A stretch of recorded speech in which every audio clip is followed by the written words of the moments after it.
Je crois que sa sainteté vient nous rejoindre maintenant. Wa alaykoum salam.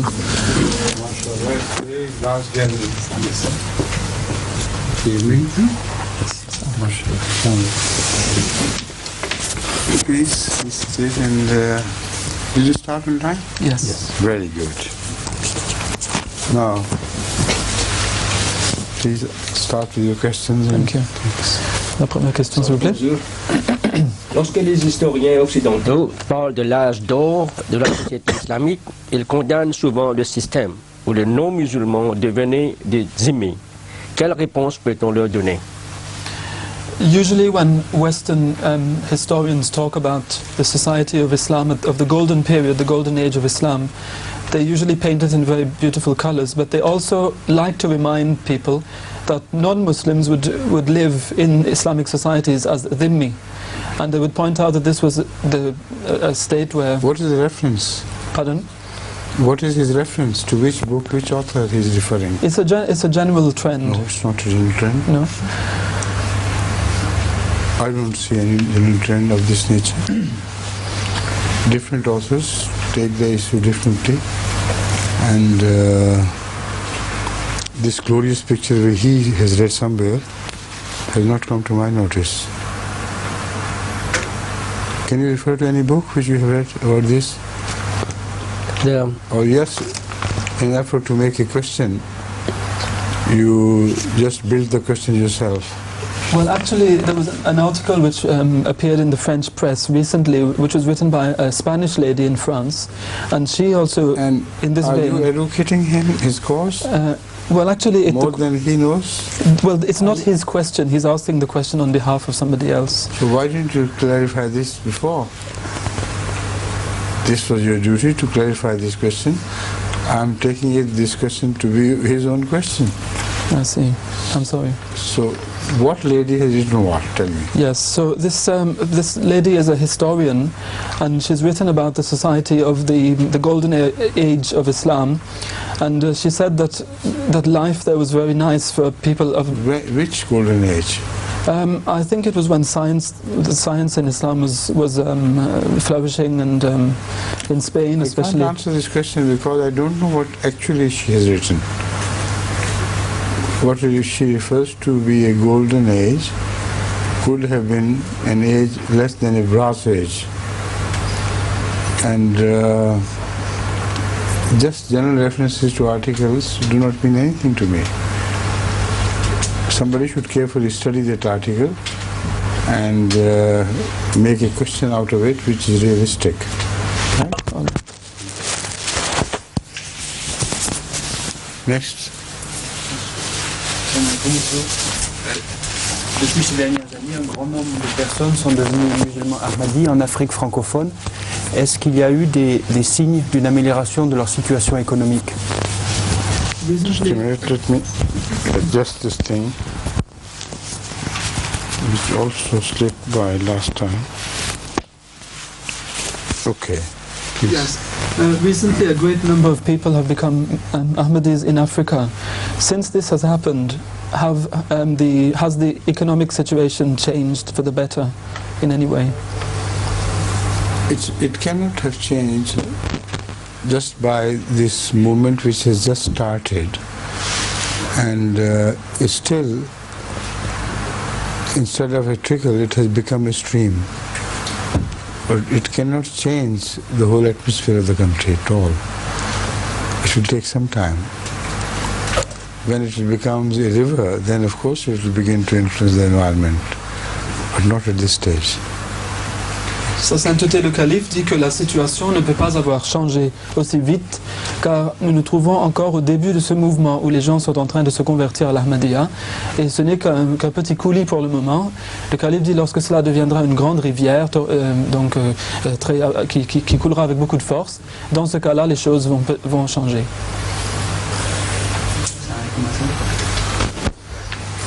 Ma question est la suivante. Récemment, Huzour, vous avez parlé des plans des Juifs pour capturer et dominer le monde islamique. Il semblerait que des millions de musulmans ne soient pas au courant de la gravité réelle de la situation. Que devrions-nous faire pour que le public soit averti? Recently, Huzur had mentioned the plan of the Jews to capture and dominate the Islamic world. It seems that The whole world. yes, yes. It seems that millions of Muslims are unaware of the real danger underlying this plan. So, what should we do to let them be more aware of what's going on? We can't do anything because they intentionally fall prey to the destruction. They themselves have a very weak moral fiber, if not rotten moral fiber. The second is perhaps the real case. So how can you save them from the Jews when they're already destroyed at their own hands? And how would they respond to your call or your warning? I don't see any way out of that. Sa Sainteté le Calife dit qu'en fait, il est très difficile pour nous de faire quoi que ce soit, puisque les musulmans eux-mêmes se retrouvent dans une situation où leur comportement moral laisse à désirer beaucoup. Et donc, ils tombent eux-mêmes de leur propre vouloir, ils tombent dans le piège qui va les détruire. Comment vont-ils nous écouter lorsqu'ils se trouvent dans une situation pareille? Ils vont se laisser détruire de toute façon dans ce piège tendu par les Juifs. Next please. Veuillez nous expliquer le sens du verset 15 de la sourate Al-Hujurat et nous dire comment il s'applique au contexte actuel. Could you please explain us the verse 15 of Surah Al-Hujurat and how it applies to the present context? Would you please open up at that verse and read it? Yes.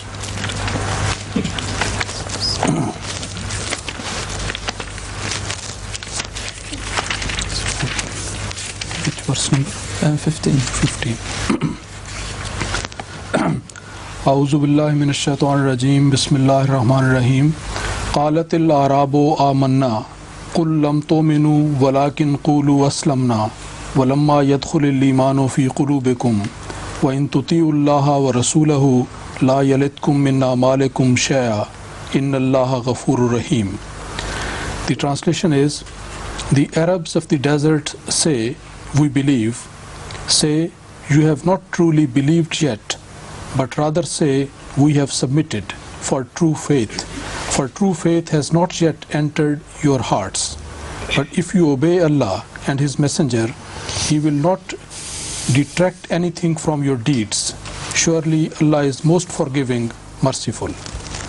So the question please? Yes, how does this verse apply to the present context? If it applied to the context of the Rasul's time, more progressively and more widely it should have applied to the times which followed. Because if there were such munafiqeen, dissident people, who while in the company of Rasulullah could dare to do these things, then after the time of Rasulullah the situation should have worsened. And today it applies more emphatically and more widely than this verse ever applied. They say we believe, but their deeds show a different story altogether. Their mouths say we believe, their deeds tell the world that we are not the believers. Our actions, our conduct is completely non-Islamic. So you're right to say that this verse does apply in the present context. Sa Sainteté le Calife dit que si ce verset, donc je vais vous lire la traduction française de cela, c'est le verset 15 de la sourate Al-Hujurat, c'est le chapitre 49 du Saint-Coran. Les Arabes du désert disent, nous croyons. Dis, vous n'avez pas encore cru, mais dites plutôt, nous avons embrassé l'islam, car la vraie foi n'est pas encore entrée dans votre cœur. Mais si vous obéissez à Allah et à son messager, il ne vous ôtera rien de vos œuvres, assurément Allah est très pardonnant, miséricordieux. Sa sainteté le calife nous informe que si ce verset pouvait s'appliquer à l'époque du saint prophète Mohammed sallallahu alayhi wa sallam, eh bien cela devrait s'appliquer encore plus aux temps qui ont suivi le saint prophète Mohammed sallallahu alayhi wa sallam.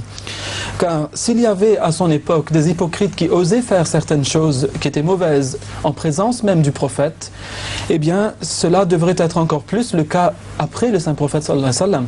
Les gens oseraient faire beaucoup plus après lui. Donc le calife dit que de nos jours, c'est ce que nous voyons effectivement. Beaucoup de musulmans, de leur bouche, ils disent « nous croyons », mais de par leurs actions, ils démontrent qu'ils ne sont pas des croyants et qu'ils sont donc des hypocrites.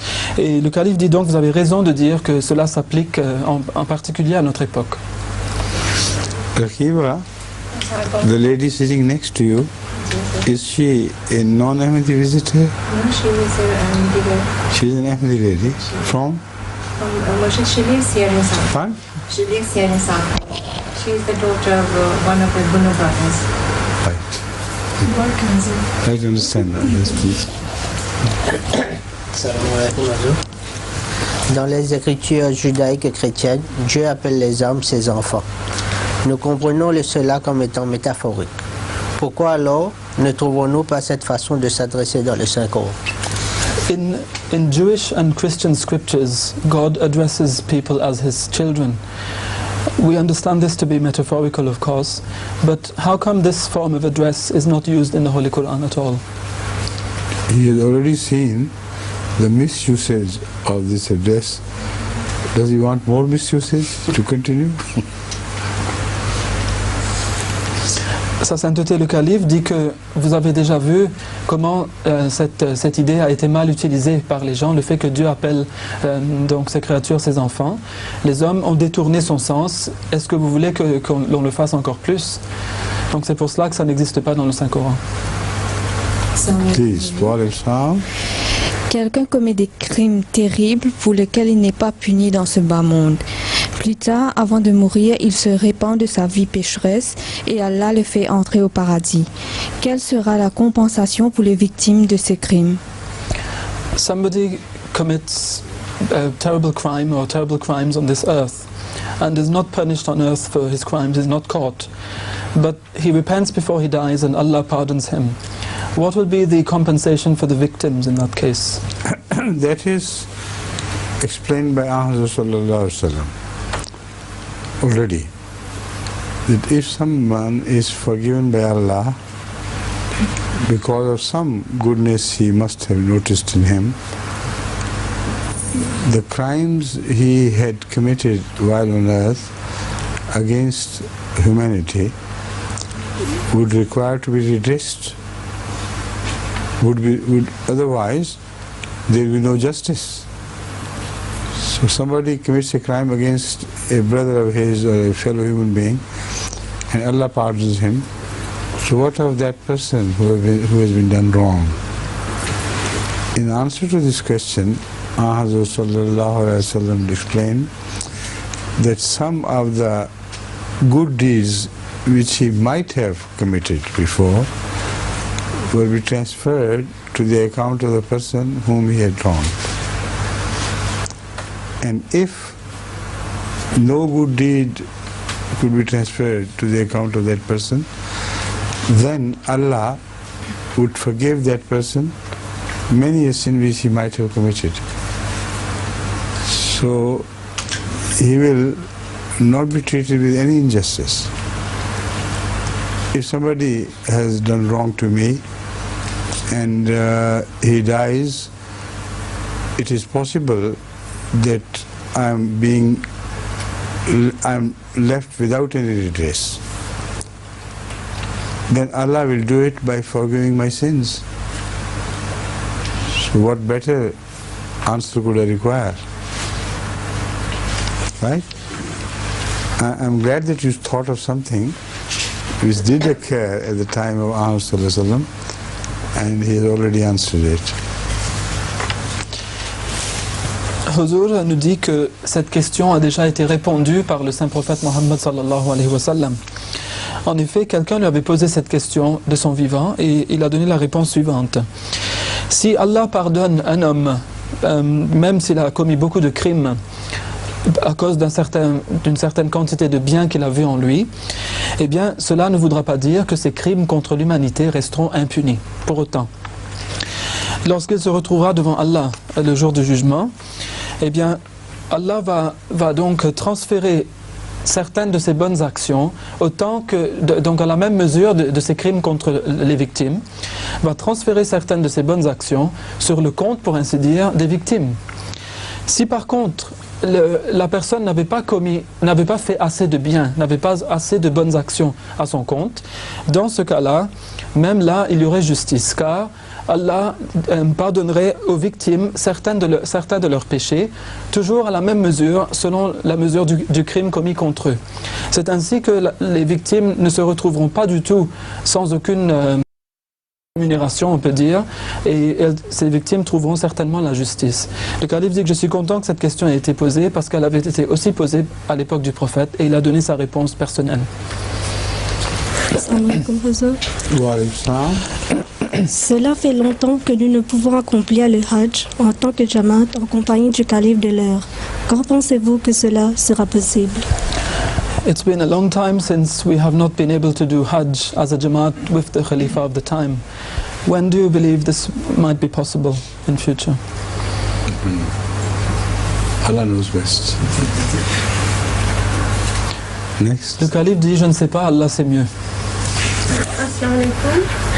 Ma question est à propos de Atatürk. Je voudrais savoir si c'est un modèle politique, économique pour les musulmans dans la réforme qu'il a fait et pour l'économie et pour la religion également. The question of Sister Salima is about Atatürk, Kemal Atatürk. She wants to know whether he is a model to be followed by Muslims in the reforms he brought. Not at all. Farthest from being a model. Practically, his life was that of a non-believer. And he didn't care a fig for what he did. And I don't want to explain the way of his life further because it will reflect badly on his character. One thing, I'm sure, that he was a model only in his defense of his country, and there he was ready to sacrifice everything.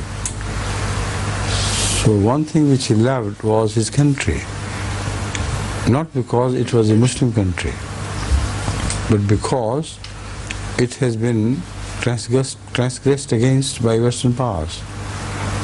That was his only concern.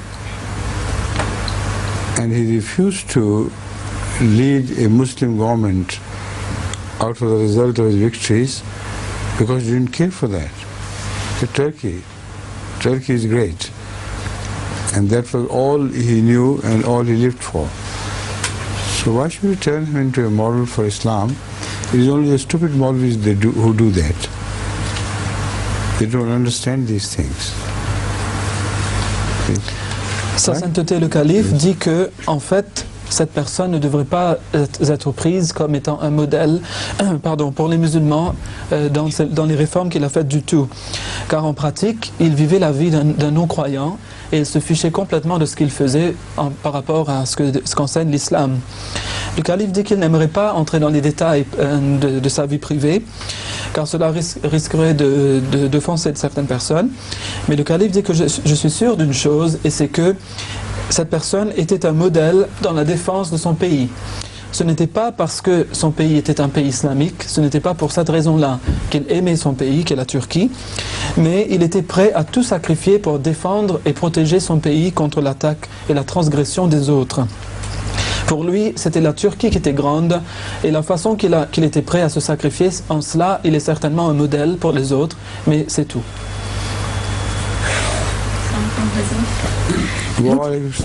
This time, you should have come with some solid question, huh? Because during the previous 3 attempts, you couldn't produce anything. Huh? Okay, have you found some real question? Yes, I have found it. I hope so. Huh? L'hypnotisme est-il permis dans l'islam? Is hypnotism allowed in Islam? Yes. The use of hypnotism? Yes.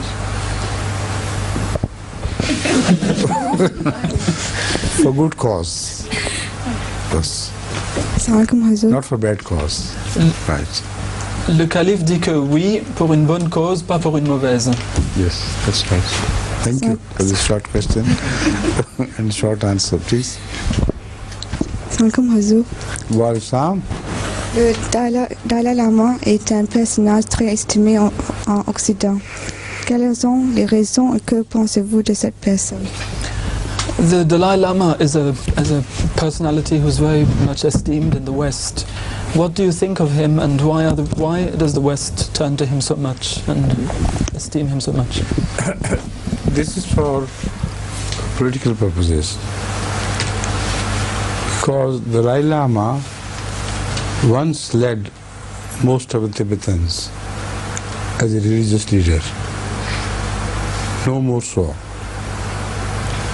Another Lama, known as Panchal Lama, has replaced him in most of the Tibetan territories as the true strong religious leader of the present times.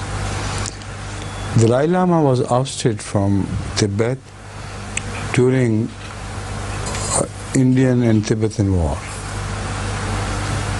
And ever since, the Chinese war, who supported Tibet, and Indians who opposed the intervention of China in Tibet. Because prior to this, India had the sovereignty rights all over Tibet. And Dalai Lama was an Indian protege. So when China almost entirely captured Tibet and snatched it away from the Indian control, the Dalai Lama had to leave his country and run for protection of Indian government. So that is why he left Tibet for the first time.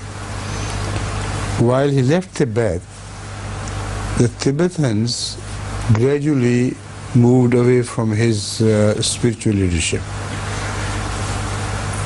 And his influence was replaced by a man called, or a leader called Panchal Lama. Most of the Tibetans follow their rites behind him. Now this is the story of Dalai Lama, as far as I know. The West is evidently interested in Dalai Lama because of the Chinese, whom they don't like. Attempts were made by Americans to capture Tibet, and rising was somehow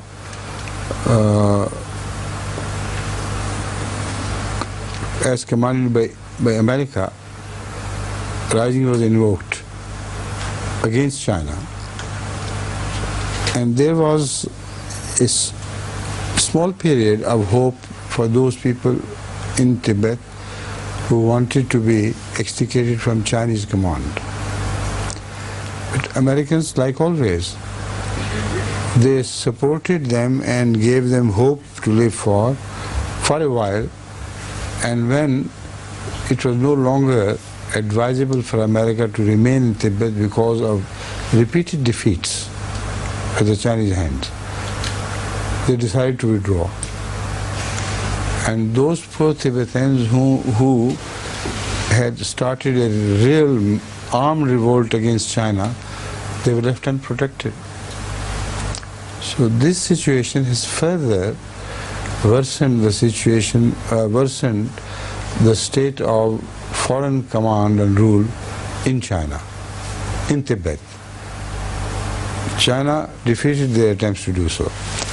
So the Tibetans turned, as a result, not to China, which was still an adversary.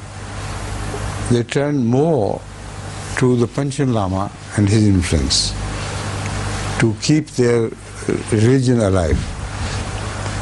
And they are Pancha Lama and his party are quietly influenced by the Britain, like in their silent diplomacy they always do. So it's an amazing hodgepodge of different influences and things going on. And of this I have my personal evidence, which I collected by sending someone to Tibet, that already not America but Europe, particularly England, has built a very good attractive image among these Tibetans. Right? Sa sainteté nous explique que si les Européens ont de l'affection pour le Dalai Lama, cela est en fait pour des fins politiques. Le Dalai Lama dirigeait autrefois les Tibétains. À présent, c'est le Panchen Lama qui l'a remplacé dans ce rôle. Le Dalai Lama fut chassé du Tibet au début même de l'occupation chinoise de ce pays.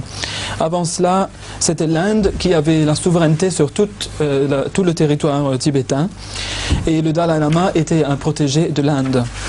Lorsque par contre la Chine put dominer tout le Tibet, le Dalai Lama, étant le protégé de l'Inde, dut s'enfuir et quitter le pays. Les Tibétains le délaissèrent peu à peu et se tournèrent plutôt vers son rival qui était le Panchen Lama pour le remplacer dans le rôle qu'il avait. L'Occident s'intéresse évidemment au Dalai Lama car il n'aime pas la Chine. Et les Américains avaient essayé dans le passé de créer un soulèvement au sein même du Tibet contre la domination chinoise, et cela devint une source d'espoir pour ces Tibétains qui voulaient se libérer de la domination de la Chine. Les Américains soutinrent les Tibétains pendant un certain moment, mais après plusieurs défaites devant les Chinois, les Américains retirèrent leur aide et abandonnèrent les Tibétains à leur sort. Et donc ces derniers se retrouvèrent sans aucune aide et ne purent que capituler devant la Chine. C'est alors que les Tibétains préférèrent se tourner plutôt vers le Panchen Lama que vers le Dalai Lama qui avait déjà quitté le pays, pour que ce dernier sauvegarde leur foi. Mais il y a un fait assez intéressant, dit le calife, c'est que le Panchen Lama et son groupe sont en fait, eux, influencés par la diplomatie secrète de la Grande-Bretagne. Donc c'est un mélange très drôle et insolite de différentes, de différentes influences qu'on voit là-bas au Tibet aujourd'hui. Right.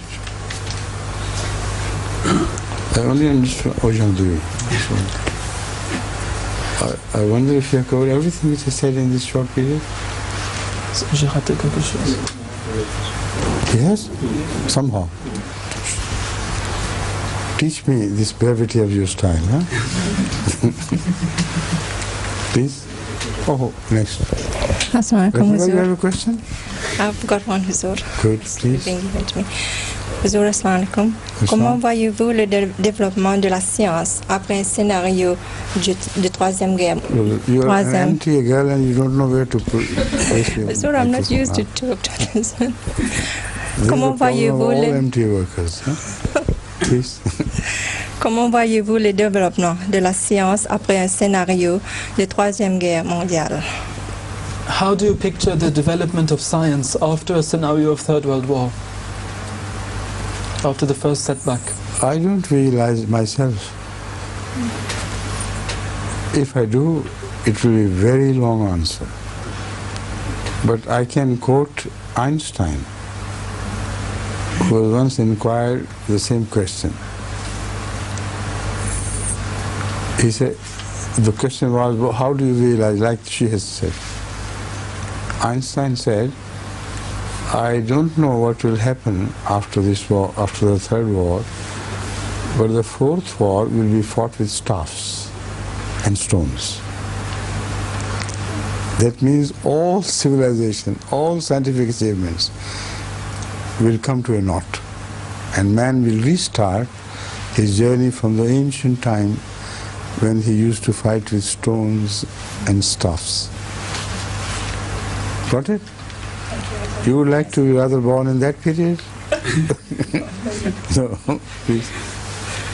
Sa sainteté le calife dit que je ne peux m'étendre dessus car cela demandera une réponse très très longue, mais suffira-t-il de dire que Einstein aussi avait reçu cette question une fois, on lui avait posé la question, on lui avait dit comment voyez-vous le monde et la science, etc. après la Troisième Guerre mondiale.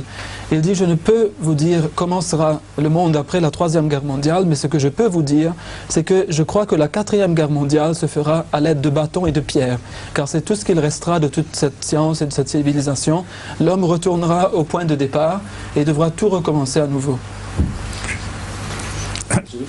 Yes, please. De l'eau dans la Lune, comment cela va changer la vie sur Terre? Water has been discovered on the moon. How do you think this is going to influence life on Earth? They are going to utilize the presence of water for refueling their flights into space, so that their reach has now been enlarged to a very large degree. And secondly, they can now build their Earth station on Moon. Compared to the rest of the universe, that would be the Earth station on Moon. And because of the presence of water, they can utilize it for their survival. So it's a great news, and new avenues are opened by this. Sorry. Sa sainteté nous dit que on pense pouvoir utiliser cette eau qui a été découverte sur la surface de la Lune pour créer du combustible qui va aider les voyages dans l'espace. Là, on pourra aussi créer maintenant une station lunaire puisqu'il y a de l'eau, donc l'eau signifie survie, et cela est évidemment quelque chose de très bien pour la vie sur Terre. Est-ce qu'il y a des indications dans le Saint-Coran que les gens continueront à vivre dans l'espace même après la destruction de la Terre? Are there any indications in the Holy Quran that men will be living in space even after the human race has been destroyed on Earth? Of course, there are indications of man moving to space, but also there are indications of other planetary life to come and join man in finding a suitable place for their existence in somewhere in mid-heaven. So there are possibilities which are referred to, but no certain definite news is traceable by me in the Quran, where it says that most certainly men will live in space. But it says that men can live in space, and there will be a time when the other planetary life would be brought together with men on this earth. So possibilities are opened, although definite news is not given as to how it will happen. It will happen, but how, that we don't know. Sa sainteté le calife nous dit qu'il y a des indications dans le Saint-Coran du voyage de l'homme dans l'espace, et il y a aussi des indications qui parlent d'autres formes de vie, qui sont donc des formes de vie extraterrestres, qui vont rencontrer la vie humaine. On ne sait pas où, peut-être quelque part au milieu, entre la planète Terre et d'autres planètes, on ne sait pas exactement où. Mais le calife dit qu'à ma connaissance, il n'y a pas d'indication très exacte ou définitive qui parlerait de la colonisation de l'espace par l'homme et le fait que l'homme va certainement habiter dans l'espace. Mais ce que dit le Coran montre qu'il y a une possibilité que l'homme vive dans l'espace et que les deux types de vie, terrestre et extraterrestre, vont venir ensemble. Et c'est tout ce que je puis dire à ce sujet, dit-il.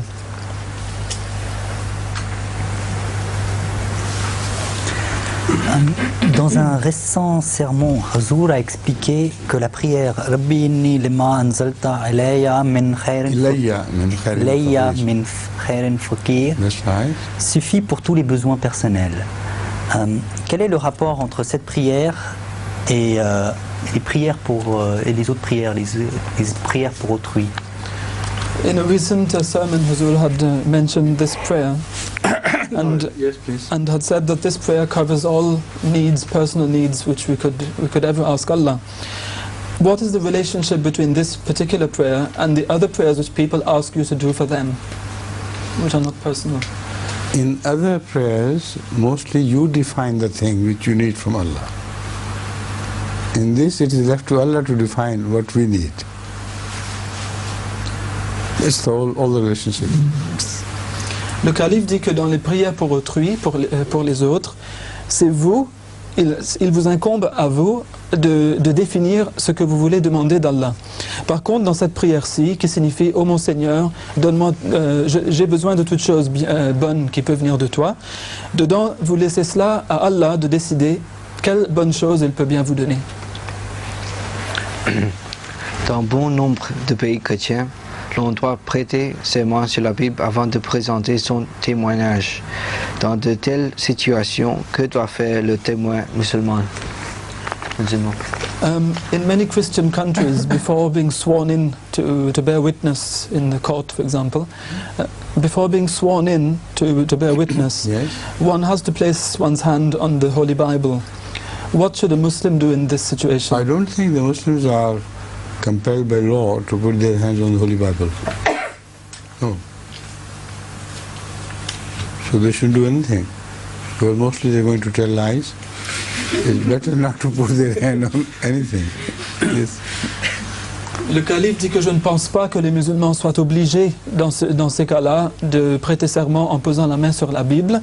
Le calife dit qu'il vaut mieux de toute façon qu'ils ne mettent la main sur rien du tout, parce que de toute façon ils vont aller mentir. Donc s'ils vont mentir, il vaut mieux ne pas le faire sur un livre saint. Dans certains pays, après la récitation par l'imam de la sourate Al-Fatiha, les adorateurs disent Amin avec un petit air. Il a été remarqué qu'à la mosquée de Londres, cela n'est pas le cas. Quelle était donc la pratique des premiers musulmans? It has been noticed that in certain countries, after the Imam has recited Surah Al-Fatiha, the people behind him in the prayer will recite the Amin with a little tune. Louder. With a like tune which it always accompanies. happens in Mauritius. Yes. With a beautiful tune, you know. Ameen. Something like that, yes. You know, and that varies from place to place in Mauritius. The person who leads the Ameen tune does it differently in different places. So what? What is the question? The question is, what was the practice of the first Muslims? Was this the practice or not? I don't know their practice definitely, because the opinions differ. But I do certainly know the practice in Qadian. There, people were given choice to say Ameen silently or loudly if they pleased. But never I heard them who spoke loudly of going into music and inventing musical tunes. That was my first experience in Mauritius. In Qadian, we always did Ameen, some loudly, some without uttering it loudly. But they said just Ameen, that was that. But not Ameen, you know, like it happens in Mauritius. Please. Sa sainteté dit que j'ai rencontré cette pratique la première fois lorsque j'étais à l'île Maurice, où les gens donc chantonnent un peu le Amin ou le Amen comme on dit en français, après la récitation de la sourate Al-Fatiha. Sa sainteté dit que je ne sais pas quelle était la réelle pratique des les tout premiers musulmans, car les opinions diffèrent à ce sujet. Mais ce que je peux vous dire, c'est que je connais la pratique à Qadian, donc la pratique qui a été établie par le Messie premier alayhi salam lui-même. Et à Qadian, on avait laissé le choix aux adorateurs, soit de réciter le Amin avec, silencieusement, ou bien de le dire avec un air. Et je ne me souviens pas d'un seul cas où une personne aurait récité le Amin comme le calife l'avait fait tout à l'heure, avec un petit air, donc en musique. Le calife dit que c'était en fait la première fois de ma vie d'entendre cela à l'île Maurice. Et donc, so, does it mean that... You know, when I imitated you in Mauritius, I couldn't do it properly. You can do it properly. So tell us how the Mauritians do. How the Mauritians do it, yes. It depends on the Imam. It depends on his tune. It depends on you now. Yeah. It depends on his last note. Whatever his last note is, it'll be followed.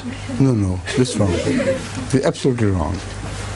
Are you a Mauritian? I've seen it like this, Huzur, in Mauritius. You are more Irish than Mauritian.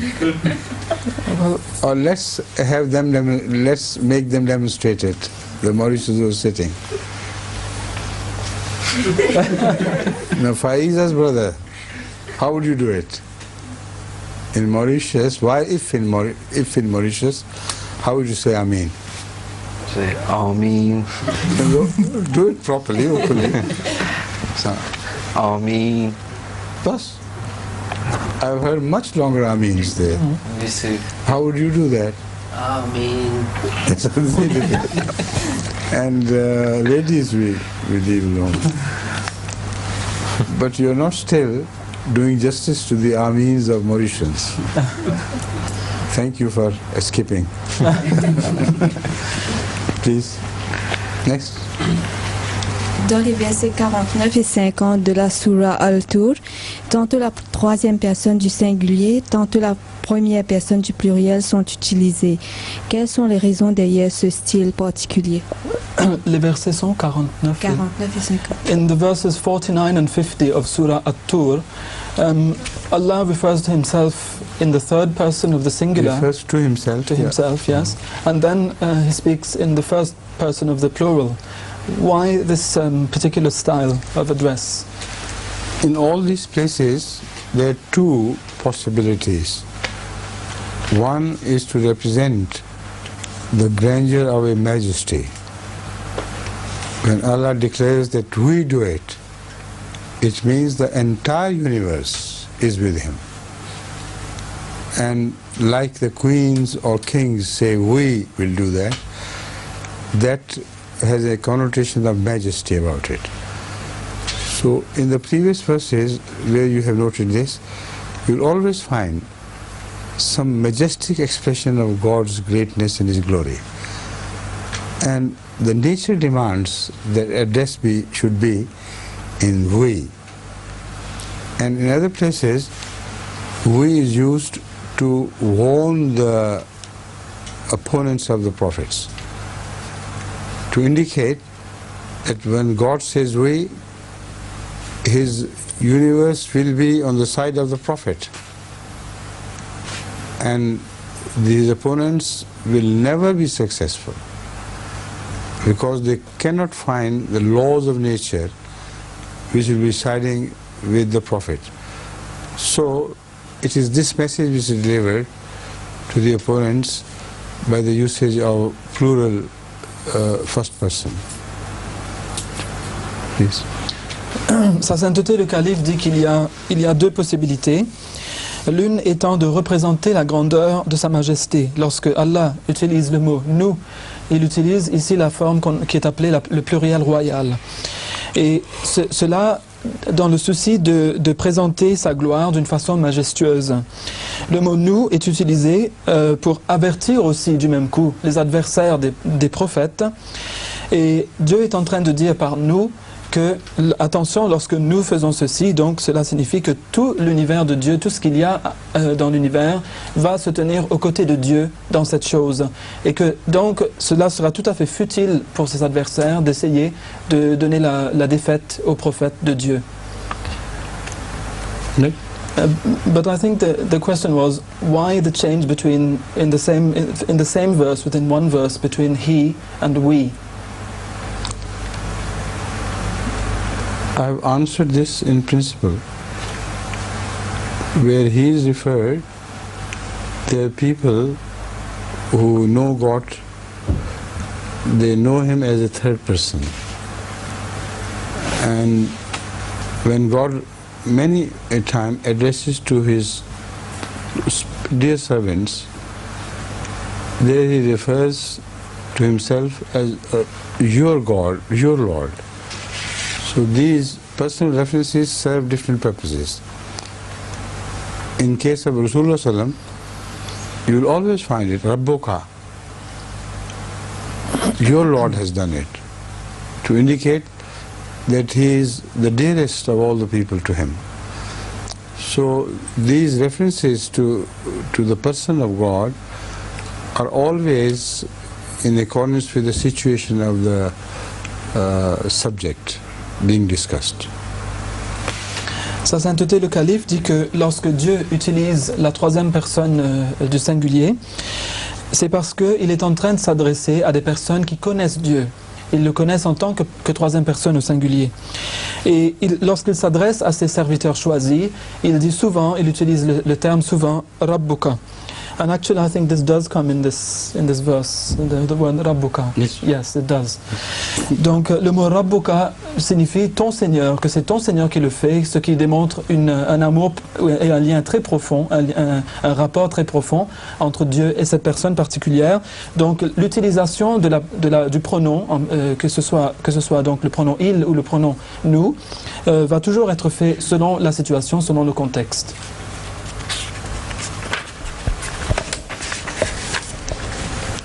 Jérusalem restera-t-il toujours un lieu sacré pour les musulmans du futur? Will the town of Jerusalem always be a sacred place for Muslims in the future? Yes, for the whole world. Once it has been chosen by God to represent His association with Jerusalem, where so many prophets of God were born who worshipped Him purely with true dedication. They bless the place by that remembrance of Allah in a manner that God has given it a permanence. Whatever bad words are spoken there, they cannot wipe out the beauty of the dedicated expression of the love of God. Sa sainteté le calife dit que oui, Jérusalem restera pour toujours un lieu sacré pour tous les musulmans, car une fois que Dieu choisit un endroit pour une raison particulière, et dans ce cas, on a vu la naissance de plusieurs prophètes aimés de Dieu dans ce lieu, et d'autres prophètes y ont vécu, eh bien ces prophètes ont béni les lieux par leur adoration, par leur amour pour Allah, et ces choses-là sont des choses qui vont donner une éternité à la place. Et donc Dieu va préserver cette place pour les musulmans comme un lieu saint, pour toujours. Doit-on établir une communication avec les anges ou est-ce que c'est permis je voudrais savoir si on doit avoir une connaissance à propos des anges, leur nom, leurs facultés, etc. Is it permissible to establish a personal contact with angels? And for that, should we know their names and their qualities, etc.? It is up to them to disclose them and reveal their identity. She can't do it herself. Many angels appear to people in apparitions because they have no physical bodies to be seen, and their shapes are beyond our comprehension. This is the case of all spiritual beings. Their shape, their features are incomprehensible, at least here, while we are here in this earth. So they appear to people according to their own potentials and their own nearness to God. For instance, Angel Gabriel appeared to Jesus Christ in the form of a dove. Now, dove is a weak animal which is being targeted by birds of prey. So that was in fact a prophecy that for a long time Christianity was to be transgressed against by the villainous Jewish and Romanian people, and Christians would offer themselves as a target for that. So that is my interpretation, but other interpretations have been forwarded. Some say because Christianity in its essence offered no offense, like the dove does not offer any offense to anybody. But anyway, the appearance of Gabriel to him in the form of a dove was not indicative of Jibreel's own body or physical existence. Only a message was delivered. The same Jibreel appeared to Hazrat Sallallahu Alaihi Wasallam, filling the whole horizon from east to west. So that was evidently indicative of his universality, that he would be the universal prophet covering the whole world from east to west and west to east and north to west, north to south. So this is how angels appear in a form which in itself serves a purpose, not just haphazardly. And their forms change while they appear to the same person, in accordance with the message they bring. The same Jibreel who appeared to Hazrat Sallallahu Alaihi Wasallam in the mosque as an ordinary person. He asked certain questions to educate the present people.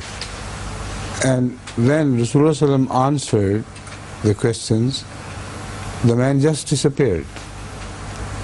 And people were amazed to find no trace of any journey on this person who was not known to them. He must have come from outside. So when Rasulullah Sallallahu Alaihi Wasallam said he was Jibreel, people rushed out to trace him. No trace was to be found anywhere. The whole Medina, all streets were empty of that man, because he had only appeared as an apparition. And in that role of asking questions, he adopted this human form. So that is why I insist that all angels appear to different people when they do appear in a form which is befitting for that occasion. And in that form they always deliver messages. Right? Got it? Thank you. Sa sainteté le calife dit que cela dépend des anges de se révéler et ce n'est pas à une personne de pouvoir les appeler et de communiquer avec eux. Les anges apparaissent sous différentes formes, car leurs formes réelles sont des formes au-delà de notre compréhension tant que nous sommes sur cette terre, tant que nous sommes dans ce bas monde. Les anges apparaissent aux gens selon les potentiels de ces derniers, selon la proximité de Dieu de ces derniers. Gabriel, par exemple, l'ange Gabriel, avait apparu à Jésus sous la forme d'une colombe, qui est un oiseau très faible, qui est un oiseau qui est ciblé par tous. Eh bien, c'était en fait une prophétie qui démontrait que le christianisme resterait la cible des Juifs, des Romains et d'autres peuples pendant un très long moment. Car le christianisme ne fondait personne, à l'instar de la colombe, qui elle non plus ne fonde personne, ne fond personne.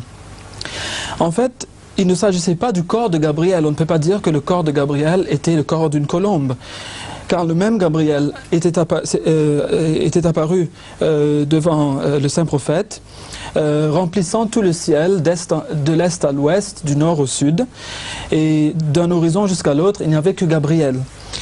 Cela démontrait la proximité plus avancée du saint prophète par rapport à Jésus. Mais les anges apparaissent sous d'autres formes selon les messages qu'ils portent. C'est toujours dans un but quelconque. Et leurs formes peuvent changer selon la nature du message. Car on sait que le même ange Gabriel était apparu sous la forme d'un homme aussi dans la mosquée un jour. Et il était venu pour enseigner aux compagnons la foi. Lorsque l'homme sortit, le saint prophète Mohammed sallallahu alayhi wa sallam dit aux compagnons que c'était l'ange Gabriel qui était là, et les compagnons s'étonnèrent de sa connaissance et se précipitèrent dehors, mais ne le trouvèrent pas, car c'était un ange, donc il avait disparu. Mais le calife dit que tous les anges apparaissent sous des formes selon des buts et selon leur message. You're left with 48, 47, 46 seconds. And less now. Okay. Can you pose your question? Okay. Okay, let's see. Que signifient les versets 28 et 29 de la sourate Al-Najm? What do the verses 28 and 29 of Surah Al-Najm mean? What are these verses?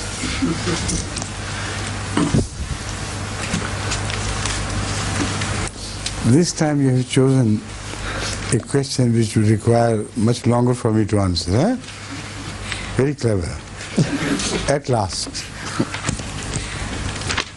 So the time is about to be over. And this question, from this question we can start next time, our next session. Inshallah. Right? Remember, we'll start our next session from you. Okay? Okay. Assalamu alaikum. Wa alaikum assalam.